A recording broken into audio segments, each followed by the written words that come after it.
dans l'évangile selon Jean, chapitre 12, du 12e au 15e verset. L'on se souviendra que Jésus avait refusé une autre fois d'assumer les rôles politiques des Messie.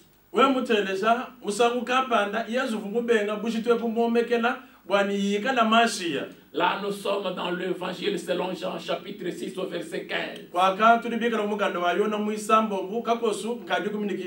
À un moment donné, les gens voulaient le faire roi. Jésus s'est sauvé parce que l'heure n'était pas encore venue. Mais ici, les gens saisissent cette opportunité. Et pour eux, ils pensent que le moment est là de l'accueillir en tant que tel. Alors ils arrangent le protocole à leur manière pour le faire entrer comme roi à Jérusalem. Et Jésus se laisse faire parce que l'heure était déjà venue. Le calendrier céleste n'est jamais tôt, n'est jamais tard, il est toujours à temps.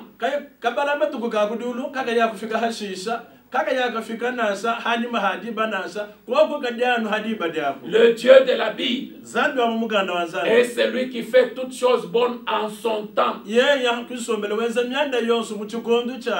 Bien-aimés dans le Seigneur, la question que nous pouvons aussi nous poser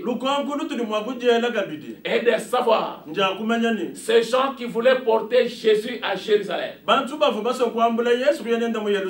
comprenaient-ils ce qu'il faisait? Comprenait-il Jésus comme Messie, venu pour sauver l'humanité?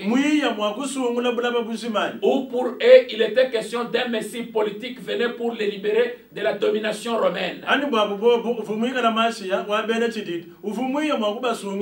Nous allons les comprendre dans les lignes qui suivent.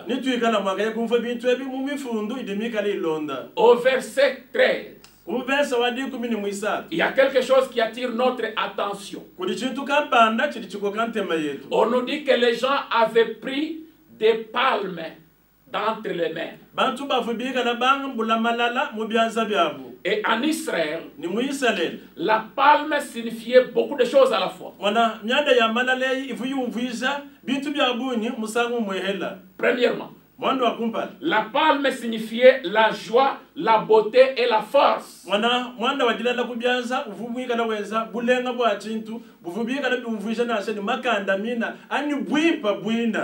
La joie, la beauté et la force. Deuxièmement, la palme à main signifiait le repos et le salut.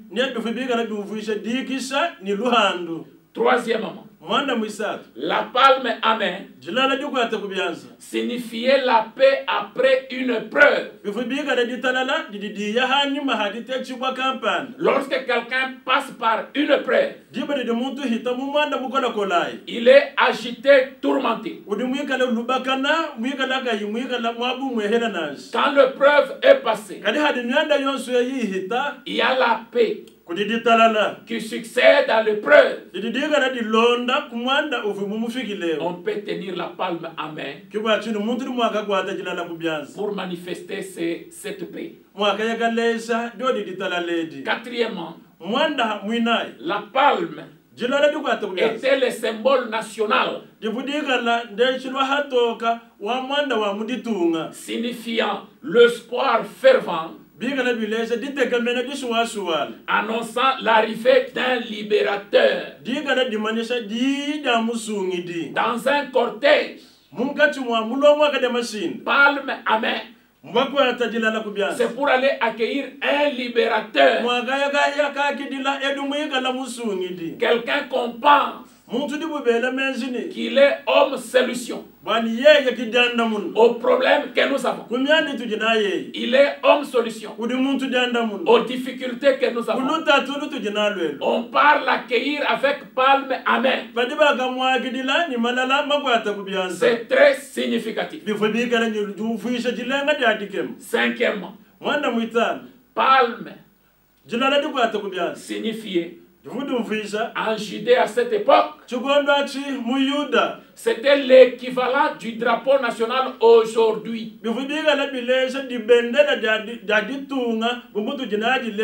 Les gens qui sont allés dans le cortège de Jésus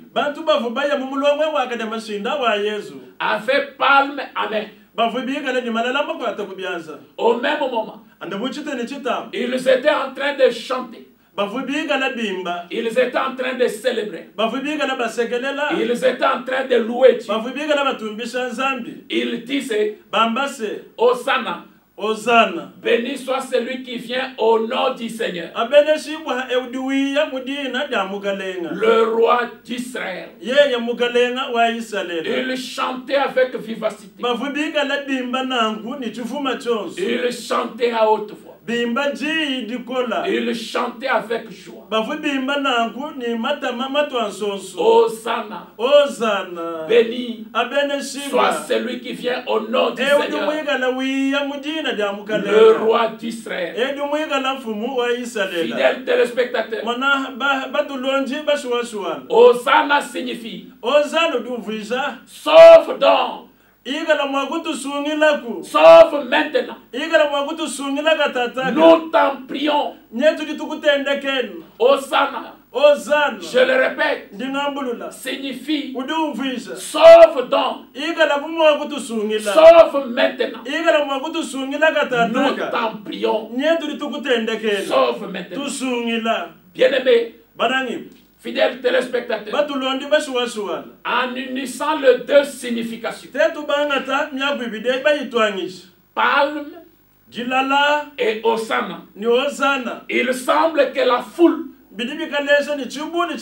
reconnaissait Jésus comme l'envoyé de Dieu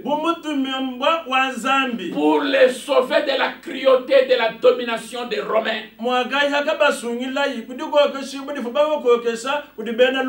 Il reconnaissait en Jésus celui qui venait pour leur accorder le repos et la paix. Il reconnaissait en Jésus leur libérateur. Il reconnaissait en Jésus l'homme fort qui venait pour les libérer de la domination des Romains. Au verset 13 toujours, nous reconnaissons là une prophétie qui venait de s'accomplir. De s'accomplir en Jésus. Fidèles téléspectateurs, la prophétie par excellence, c'est la parole de Dieu. Fidèles téléspectateurs, d'ailleurs, la vraie prophétie, la prophétie authentique, comme signe pour la reconnaître, elle finit toujours par s'accomplir. La prophétie qui vient de Dieu finit toujours par s'accomplir. Jésus est reconnu comme roi d'Israël. Il est venu instaurer le royaume, pas à la manière des gens qui chantaient. Un homme fort qui venait pour les libérer de la domination romaine. Et puis c'est fini. Le royaume que Jésus est venu instaurer, c'est un royaume spécial, un royaume particulier, un royaume invisible dans le cœur Ce royaume, ce n'est pas le manger et le boire, mais la justice, la paix et la joie par le Saint-Esprit. Au verset 14, Jésus est entré à Jérusalem, monté sur un anneau, le petit d'une ânesse. C'est un message qu'il transmet à la population tout entière. Cette image, cette humble monture, marque le caractère doux et paisible de son royaume. Il ne s'est pas présenté monté sur un cheval de guerre. Il ne portait ni épée ni couronne. Il n'est pas non plus arrivé à Jérusalem monté sur un char, comme l'ont fait plusieurs rois en Israël. Dans le Moyen-Orient ancien, si un roi arrivait à Jérusalem avec des intentions pacifiques, il montait sur un âne au lieu d'un cheval de guerre. Et pas seulement à Jérusalem, et dans n'importe quelle ville, un roi qui entrait dans une ville, on observait, on faisait lecture de tous ses gestes.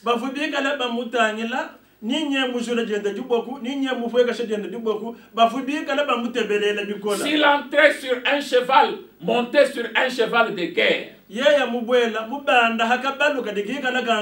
avec épée à main, c'était un message de guerre. C'était pour dire que moi là que vous voyez, je suis prêt pour vous affronter. Mais s'il vient pour négocier, s'il vient pour dialoguer, il vient monter sur un âne. Jésus ne s'est pas dérobé de cette manière de comprendre des choses. Les anciens comprenaient son geste. Quand il est entré monter sur un âne, les autres chantaient avec vivacité, à haute voix, célébrant le Seigneur. Hosanna. Béni soit celui qui vient au nom du Seigneur. Pendant que eux attendaient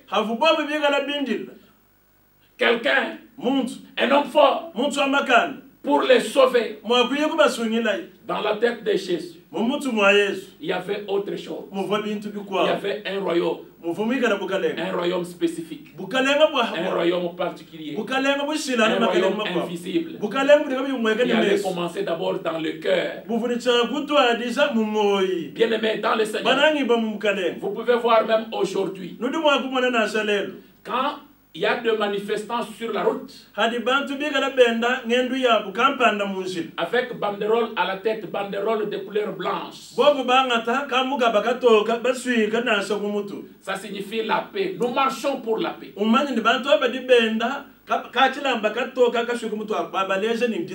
Nous manifestons pour la paix.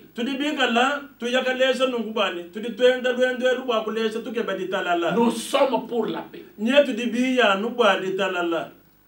Des gens comme ça, en principe, on doit les recevoir, parler avec eux. Qu'est-ce que vous cherchez? Qu'est-ce que vous voulez? Ok, nous vous avons compris. Nous allons faire ce que vous voulez. Mais quand le manifestant, on sont à banderole de couleur rouge, banderole de couleur rouge, ce n'est pas pour la négociation. Ce n'est pas pour la paix. Banderole de couleur rouge. C'est pour la guerre. C'est pour la violence. Les gens qui vont en guerre, les gens qui se lèvent pour la violence, ils ne portent pas la tête des banderoles de couleur blanche. Ils portent des banderoles de couleur rouge. Parce qu'ils vont pour la guerre. Jésus entrait à Jérusalem, monté sur un âne, parce qu'il allait pour la paix. Il était partisan de la paix.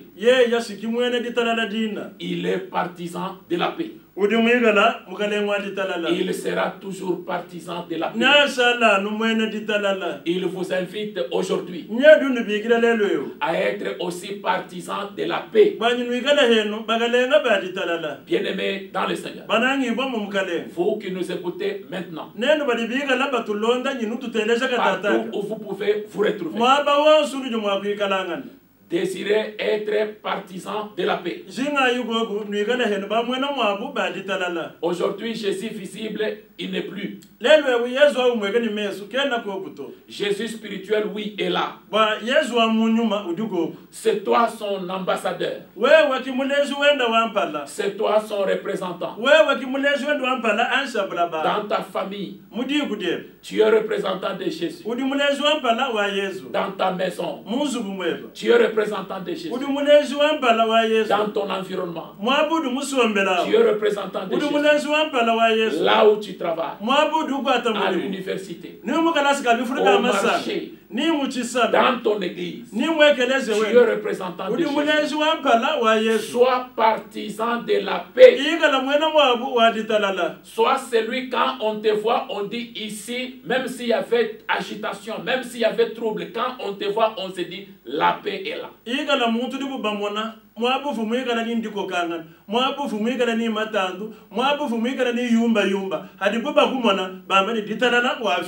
y a des gens qui sont animés par des esprits de trouble.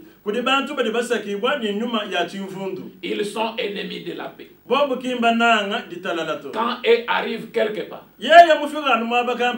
même là où les gens étaient en paix, quand eux arrivent, ça ne tardera pas pour que là où il y avait la paix, qu'il y ait trouble, qu'il y ait agitation.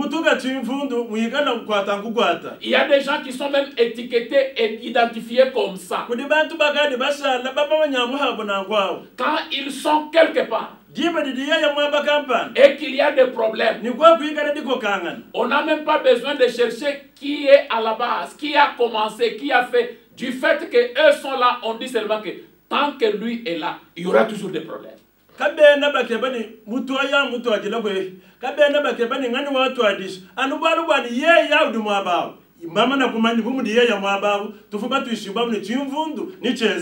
Nous avons tous besoin de la paix. Le royaume de Jésus, c'est le royaume de la paix.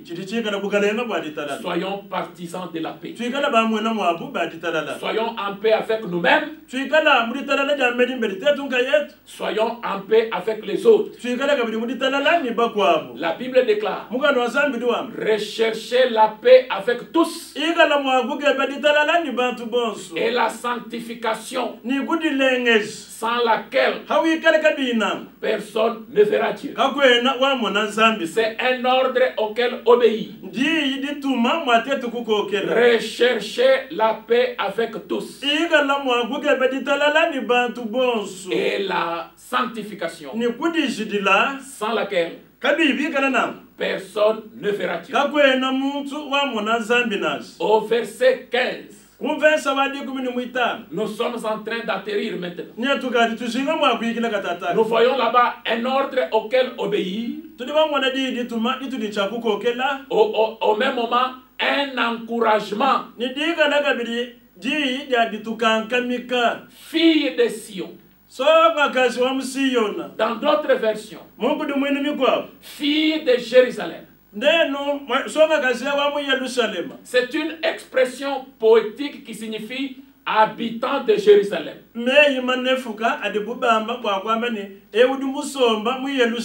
Ça signifie aussi la nation d'Israël tout entière. On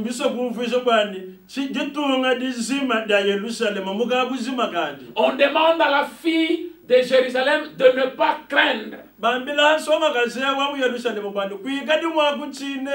Pourquoi? Parce qu'elle doit porter la bonne nouvelle. Quelle est cette bonne nouvelle? Ton roi vient. Israël, ne crains plus, ne t'agite plus, ne t'effraie plus. Ton roi vient. Qui est ce roi? C'est Jésus. Qui est ce roi? C'est Jésus. Qui est le sauveur? C'est Jésus. Qui est le Seigneur? C'est lui seul qui communique la vie, le mouvement et l'être. Il n'y en a pas deux. Le seul sauveur, c'est Jésus. Le seul chemin, c'est Jésus. La seule vérité, c'est Jésus. La seule vie, c'est Jésus. Annonce cela plus haut, sans crainte. C'est une bonne nouvelle. Fidèle téléspectateur, ne crains point, fille de Jérusalem. Ne crains point est une expression qui revient 365 fois dans la Bible. Or, une année civile a plus ou moins 365 jours.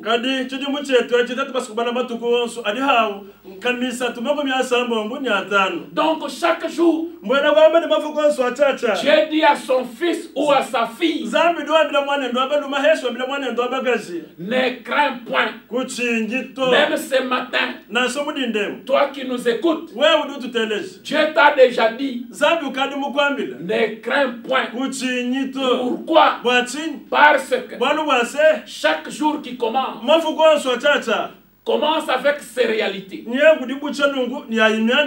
commence avec ses défis, commence avec ses problèmes,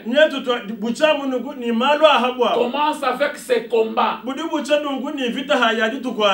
et ainsi de suite. Dans toutes ces choses, Dieu veut te soutenir. Dans toutes ces choses, Dieu veut t'appuyer. Dans tout ce qui arrivera, Dieu est là pour t'accompagner. Même dans le temps sombre, Dieu ne t'abandonne pas. Dieu est toujours là. Dieu sera toujours avec toi. Souvenez-vous de David, reconnaissant Dieu comme son berger.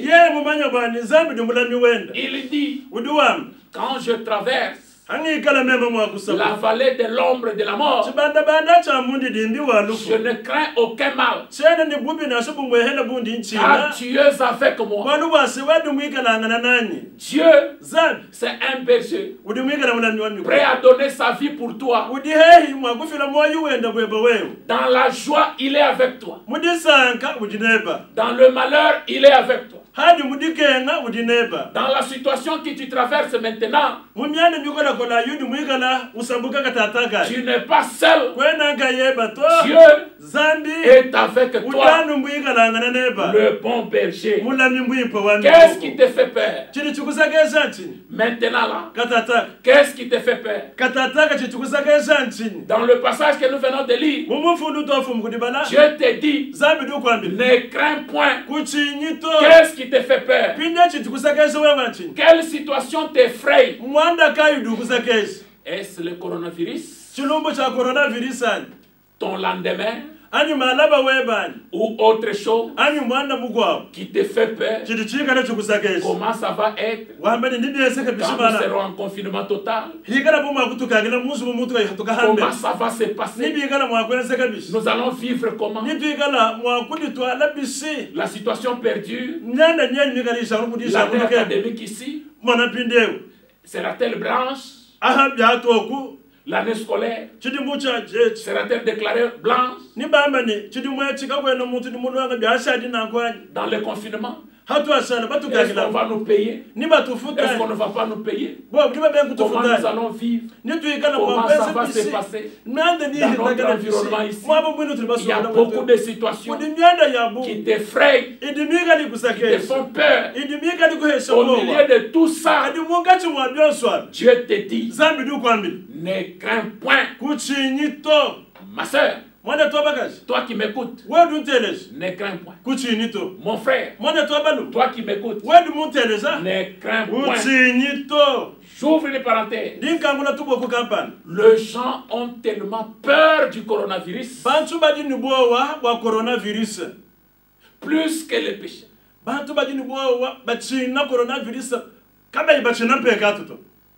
Le péché tue le corps et l'âme. Coronavirus tue le corps mais ne tue pas l'âme. Craignez le péché, craignez Dieu, fouillez le péché. J'ai une bonne nouvelle aujourd'hui pour vous, vous qui nous écoutez. Dieu des cieux, le Dieu de la Bible, le Dieu que nous prions avec vous, a écouté nos prières. Le Dieu des cieux, que nous prions avec vous, a mis fin au coronavirus. Selon Dieu, coronavirus, Dieu a mis fin à cela. Maintenant, en entendant, qu'est-ce que nous pouvons faire? Nous continuons à les célébrer. Nous continuons à les louer pour ce qu'il a déjà fait. Deuxièmement, qu'est-ce que nous faisons? Nous continuons à respecter les mesures d'hygiène qu'on nous prescrit. Nous continuons à respecter les conseils qu'on nous donne. Troisièmement, nous continuons à prier pour tous les personnels soignants. Que Dieu les aide dans leur rôle d'aider les vies qui sont affectées.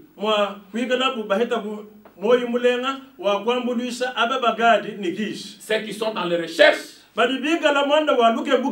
que Dieu les aide à trouver les remèdes le plus vite possible. Bien-aimés dans le Seigneur, c'est comme la pluie qui est tombée de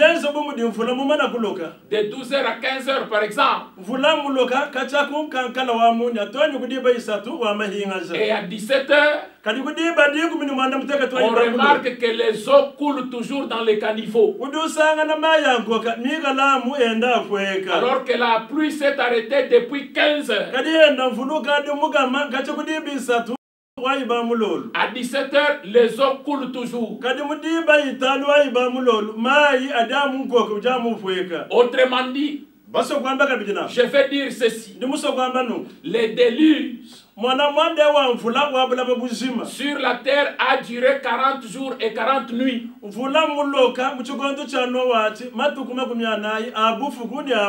Mais il a fallu 150 jours, plus ou moins 5 mois, pour que les eaux descendent et s'arrêtent sur la terre.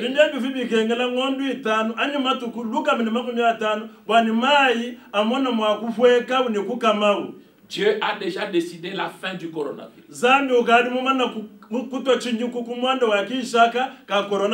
Ça peut prendre tout le temps que ça peut prendre. Ce sont les eaux qui coulent dans les caniveaux. Mais la pluie s'est déjà terminée. Et nous continuons à louer. Nous louons, nous célébrons le Seigneur pour cela. Si tu crois à cela, tu seras préservé. Mais si tu doutes, là c'est ton problème. Bien-aimé dans le Seigneur. Hosanna. Hosanna. Béni soit celui qui vient au nom du Seigneur, le roi d'Israël. En guise de conclusion, aujourd'hui, c'est un jour de réjouissance, un jour de bonnes nouvelles, un jour d'encouragement. Car Dieu, dans son amour, a envoyé Jésus comme roi. Il a envoyé Jésus comme sauveur. Il a envoyé Jésus comme Seigneur. Jésus, il est médecin. Jésus, il est avocat suprême. Jésus, il est notre associé. Jésus, il est notre partenaire. Jésus, il est notre associé dans n'importe quelle situation dans laquelle tu peux te retrouver. Bien-aimé dans le Seigneur, invoque Jésus. Tu es malade. Jésus est médecin. Il guérit toutes sortes de maladies. Bien-aimé dans le Seigneur, tous ceux-là qui étaient malades et qui se sont approchés de Jésus, quelle que soit la nature de la maladie, ils ont eu la vie sauve. Chacun a récolté son miracle. Chacun a récolté son miracle à sa manière et selon sa foi.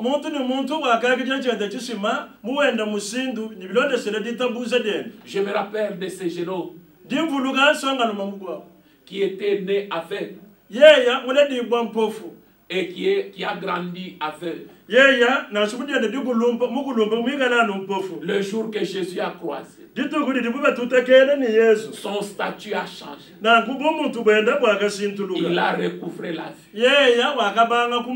Les méchants sont arrivés. Les pharisiens, les anciens d'Israël, les gens qui n'aiment pas le bien des autres. Il y a des gens qui aiment quand tu souffres. Quand tu es malade, ils aiment. Quand la joie commence à venir, ils ne sont pas contents. Ils viennent pour dire à l'homme qui était jadis aveugle. Il commence par lui dire, donne gloire à Dieu. C'est monsieur de Jésus. C'est un démoniaque. L'homme qui était aveugle dit, c'est moi qui le dis. J'étais avec vous tout ce temps. Vous n'avez rien fait. Vous m'avez laissé dans ma situation. Ma situation n'a pas changé. Mais aujourd'hui, avec Jésus, je vois. S'il est démoniaque, c'est pas mon problème. Mais je sais une chose. J'étais avec. Aujourd'hui, je vois. C'est ça qui m'intéresse. S'il est démoniaque, ça c'est votre problème. Je sais une chose. J'étais avec. Aujourd'hui, je vois. Là où tu es, tu peux aussi témoigner par rapport à Jésus. Hier, Tu étais célibataire. Aujourd'hui, tu es marié. Hier, tu étais malade. Ceux qui étaient malades comme toi, dans la même salle, sont morts.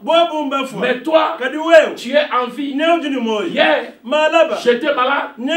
Aujourd'hui, je suis en vie. Tu peux témoigner. Je me rappelle de ces vieux de la piscine de Bethsaida. Pendant 38 ans, c'est l'âge de la maladie. Toi, tu es malade, ça fait seulement une année. Ça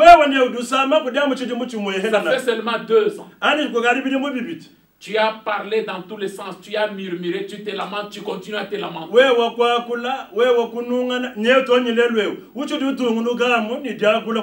Mais cet homme ici, 38 ans, et nous ne savons pas quel était son âge réel.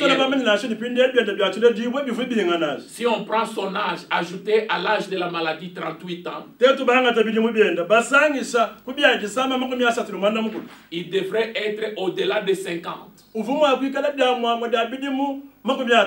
Jésus le croit. Veux-tu être guéri? Je n'ai personne.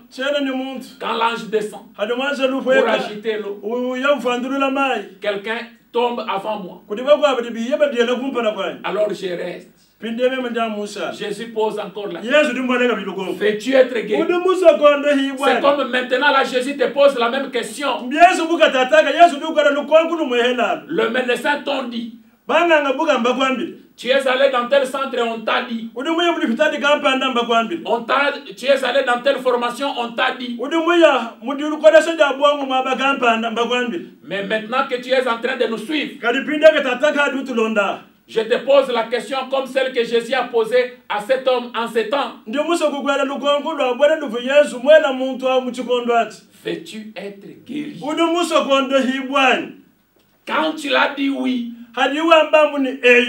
Jésus lui a dit, prends ton lit et marche. Sur le coup, à l'instant, l'homme s'est levé. Il est parti. Quand les autres attendaient de se baigner, Dieu l'a visité. N'attends pas le miracle dans la formule de tout le monde. N'attends pas la réussite dans la formule de tout le monde. Désire ta propre formule. Désire ton propre chemin. Et ce matin, Jésus est capable de t'effrayer ton propre chemin. Je me rappelle de cette femme, 12 ans perte de sang. La Bible dit qu'elle a perdu tout ce qu'elle avait dépensé, tout ce qu'elle avait comme moyen.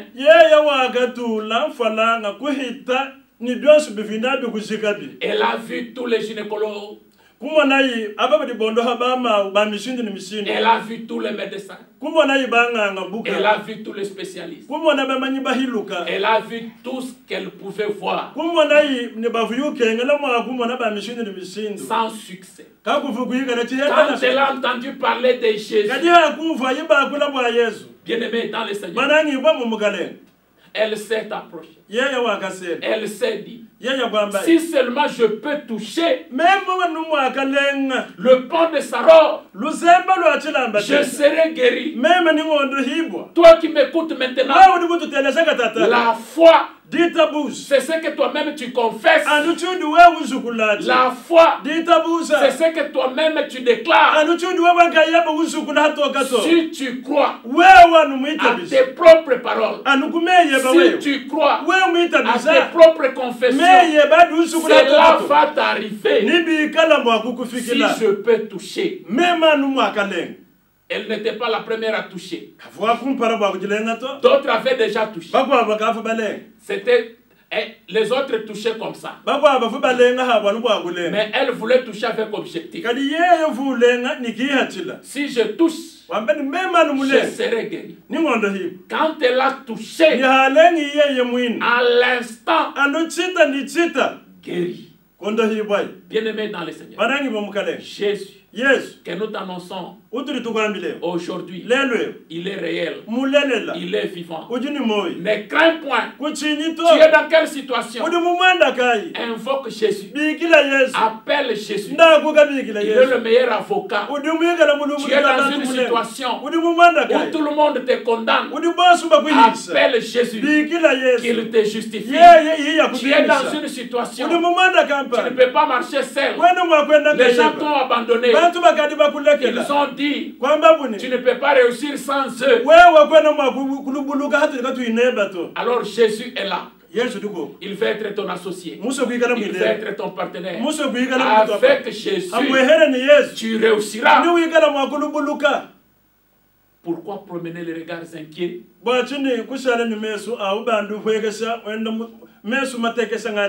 Pourquoi te promener avec promener les regards inquiets? Jésus t'invite à le reconnaître comme Sauveur et Seigneur. Jésus t'invite à déposer auprès de lui ton fardeau.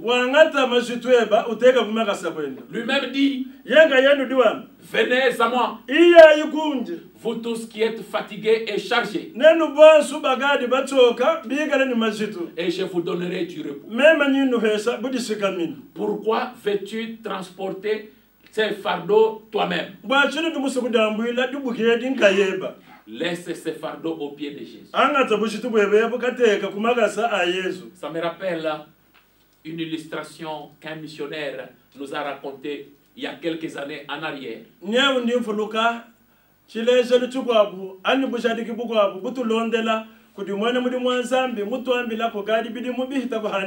Un missionnaire quittait d'un village vers un autre.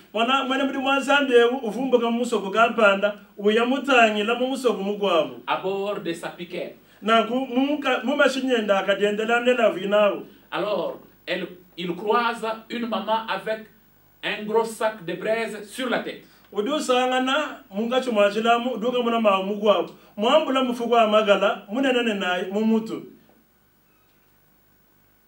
Pris de pitié, il dit à son chauffeur de s'arrêter.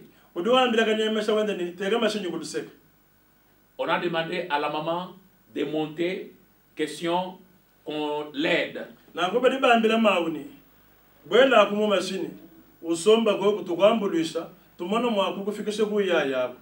La maman a accepté, elle est montée. Après quelques kilomètres de parcours, le missionnaire regarde en arrière. Il voit la maman dans le véhicule, mais avec son sac de braise sur la tête. Au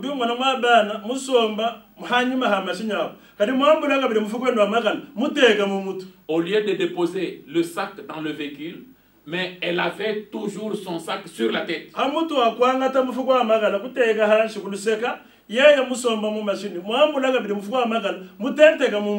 Alors, le missionnaire dit encore au chauffeur, arrête tout. Ça c'est peine perdue. Nous l'avons aidé à cause de la charge. Mais nous nous rendons compte que ça ne sert à rien. Alors maman descend. Continue ta route avec ton fardeau. Il y a des gens qui se comportent comme cette maman aujourd'hui. Jésus te dit, amène-moi ton fardeau.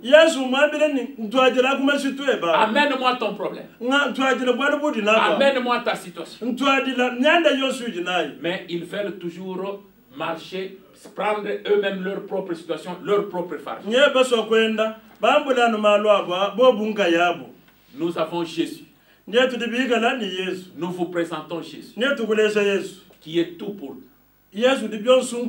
Ce jour de Rameau nous rappelle la solution de Dieu au problème de l'homme. Ce dimanche de Rameau, nous célébrons le Seigneur. Nous célébrons son amour. Nous célébrons sa bonté. Nous célébrons sa miséricorde. Ce dimanche de Rameau, nous célébrons ses grandes compassions. Ce dimanche de Rameau, nous célébrons sa miséricorde qui durera toujours. Ce dimanche de Rameau, nous célébrons ce Jésus qui est le roi d'Israël, qui est le roi de l'Église, qui est le roi des chrétiens, qui est celui qui est l'envoyé de Dieu, le Messie, qui est la solution de Dieu à ton problème, à mon problème.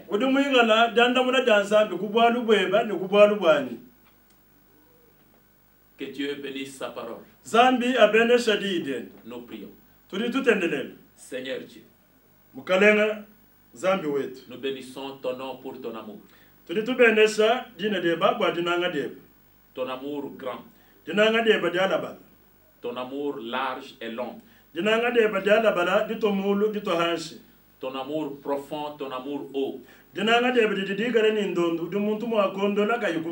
Manifesté en Jésus-Christ. Ton envoyé. Le roi. Qui est venu dans le monde. Nous chercher et nous trouver. Nous te célébrons aujourd'hui. Parce qu'il est tout pour nous. Jésus. Il est plus fort. Plus fort que les Romains. Plus fort que tous les autres peuples. Plus fort que les démons. Plus fort que la maladie. Plus fort même que le coronavirus. Plus fort que la mort. Plus fort que n'importe quelle situation. Nous te célébrons Jésus. Que toute la gloire te revienne. Nous bénissons la République démocratique du Congo. Nous bénissons la province du Kasaï oriental. Nous bénissons la ville de Mbujimai. Nous bénissons la communauté évangélique Néhémie. Nous bénissons Épidéi. Nous bénissons tous nos fidèles téléspectateurs. Au nom de Jésus. Amen. Amen. Que Dieu vous bénisse. Vous fixons rendez-vous pour la fois prochaine. Bon dimanche de Rameau. Ciao.